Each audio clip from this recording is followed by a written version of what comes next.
Undanfarin ár hefur orðið mikil breyting á því hvernig lögreglan nálgast ofbeldismál. Áður fyrr fengu gerendur, þau sem að beita ofbeldinu, meiri athygli. En með átaki og fræðslu innan lögreglunar hefur athyglinni verið beint meira að þolendum, þeim sem verða fyrir ofbeldi.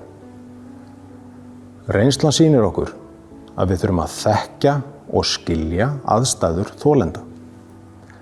Það bæði hjálpar okkur að greina betur möguleg brot og verði til þess að þolendur treysta sér betur til að tilkynna brot til lögreglu. Núna eru ýmis verkefni í gangi hjá yfirvöldum til að berjast gegn ofbeldi. Eitt af því er að rannsaka sérstaklega ofbeldi gegn fötluðu fólki á Íslandi.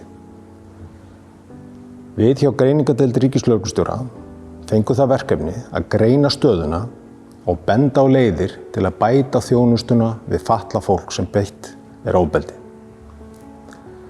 Markmiðin eru að vernda fatlað fólk betur fyrir ofbeldi og að fatlað fólk eigi auðveldara með að fá hjálp.